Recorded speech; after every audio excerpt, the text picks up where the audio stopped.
Selamat pagi Bapak Ibu serta saudara-saudariku yang terkasih dalam nama Tuhan kita Yesus Kristus. Kita bertemu kembali dalam sapaan renungan harian pada hari ini.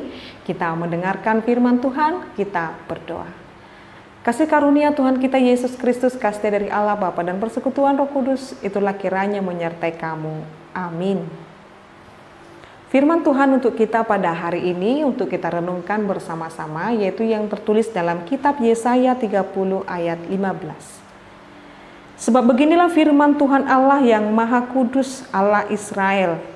Dengan bertobat dan tinggal diam kamu akan diselamatkan.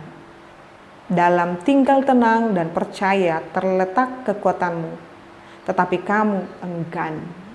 Demikian pembacaan firman Tuhan.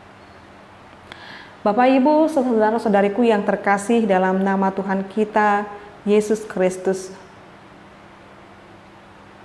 Pemahaman yang sangat dijelaskan, pengertian yang sangat dipaparkan oleh Yesaya ini membuktikan inilah sifat daripada bangsa Israel.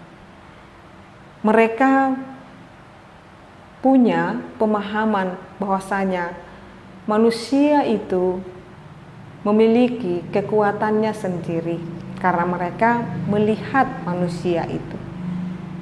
Jadi dalam pemahaman mereka bahwasanya orang lain dapat menyelamatkan mereka. Tetapi Yesaya mengatakan kepada bangsa Israel, tidak ada penolong lain selain daripada Tuhan sendiri.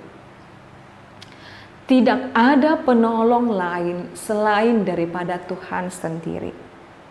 Maka yang mereka lakukan harusnya berdiam diri dan terus hidup sesuai dengan kehendak Tuhan. Tetapi lagi dan lagi bangsa Israel itu jatuh tergoda untuk mengandalkan bangsa lain. Secara khusus ketika ada ancaman kepada bangsa Israel, pemimpin atau tua-tua daripada bangsa Israel itu meminta pertolongan kepada bangsa Mesir. Tetapi Yesaya mengingatkan, untuk apa kamu meminta pertolongan kepada bangsa Mesir? Toh mereka juga tidak mampu untuk dapat melindungi diri mereka sendiri. Mengapa kamu selalu mengandalkan manusia? Maka dalam firman Tuhan ini dikatakan, sebab beginilah firman Tuhan Allah yang Maha Kudus, Allah Israel. Dengan bertobat dan tinggal diam kamu akan diselamatkan.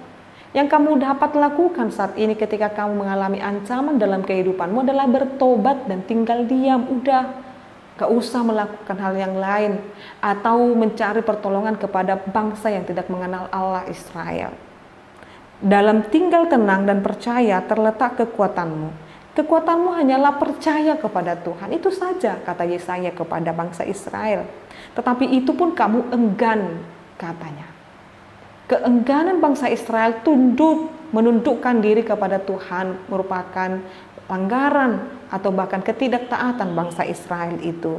Sehingga ketika kita nanti membaca di kitab Yesaya pasal 40 sampai 55 itu adalah masa-masa bangsa Israel di dalam pembuangan. Lalu ketika mereka mengatakan dosa yang paling besar, pelanggaran yang paling besar yang mereka lakukan adalah ketika bangsa Israel menyandarkan diri kepada bangsa Mesir. Ini menjadi pengingat bagi kita Bapak Ibu saudara-saudariku. Sikap atau perilaku bangsa Israel ini telah membuat mereka jatuh dalam pembuangan ketika mereka mengandalkan manusia. Ini menjadi pengingat bagi kita Bapak Ibu supaya kita hidup bergantung kepada Tuhan. Dalam setiap perencanaan, dalam setiap hal yang boleh kita lakukan, mari terus meminta pertolongan kepada Tuhan, petunjuk daripada Tuhan, bukan malah mengandalkan kekuatan manusia. Orang-orang yang mengandalkan kekuatan manusia siap-siap akan hidup dalam kekecewaan. Tetapi setiap orang yang mengandalkan kekuatan Allah, dia akan menerima kekuatan sepenuhnya di dalam dirinya. Oleh karena itu, Bapak Ibu saudara-saudariku, biarlah kita bertobat dan tinggal diam tenang, biarlah kekuatan kita berasal daripada Tuhan. Kita tidak berkuasa untuk dapat menambahkan satu hasta dalam kehidupan kita. Kita tidak berkuasa atas tubuh kita, kita tidak berkuasa atas masa depan kita. tetapi kita bisa menjalani masa depan kita bersama-sama dengan Kristus. Maka dengan demikian Bapak Ibu saudara-saudariku, biarlah kita senantiasa terhubung kepada Tuhan, mengandalkan Dia dalam setiap kehidupan kita, karena kita yakin dan percaya, dan kita telah melihat kasih Allah sungguh besar dalam kehidupan kita, yaitu di dalam diri Yesus Kristus. Diri Yesus Kristus, perwujudan Allah di dalam diri Yesus Kristus menjadi bukti besarnya cinta kasih Allah dalam kehidupan kita. Tidak ada cinta yang lebih besar, tidak ada kasih yang lebih besar daripada kasih Allah kepada kita. Maka ketika kita memahami cinta kasih Allah yang besar itu, maka biarlah hidup kita tunduk dalam perkenanan dan penyertaan Tuhan. Amin, kita berdoa.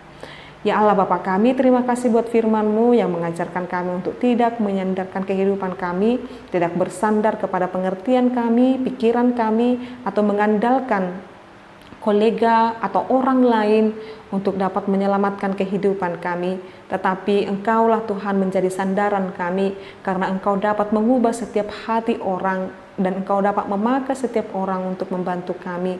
Maka kami Tuhan biarlah selalu tertuju hanya kepadamu saja, dan Engkau akan bertindak untuk setiap kehidupan dan keperluan kehidupan kami. Berkatilah seluruh jemaat-Mu ini Tuhan, supaya hidup berkenan di hadapan Tuhan. Berkati anak-anak yang sedang sekolah, biar Tuhan kiranya memberikan kecerdasan, hikmat kepada mereka. Yang dalam kuliah juga memberikan Tuhan kepada mereka hikmat dan kecerdasan untuk menyelesaikan studi mereka. Buat setiap Bapak Ibu yang sedang bekerja, melanjutkan pekerjaan mereka, biar Tuhan yang melindungi mereka. Dalam nama Yesus Kristus kami berdoa dan mengucap syukur. Anugerah daripada Tuhan kita Yesus Kristus, kasih dari Allah Bapa dan persekutuan Roh Kudus, itulah kiranya menyertai dan memberkatimu sekarang sampai selama-lamanya. Amin. Selamat pagi Bapak Ibu serta saudara-saudariku, Tuhan Yesus memberkati. Shalom.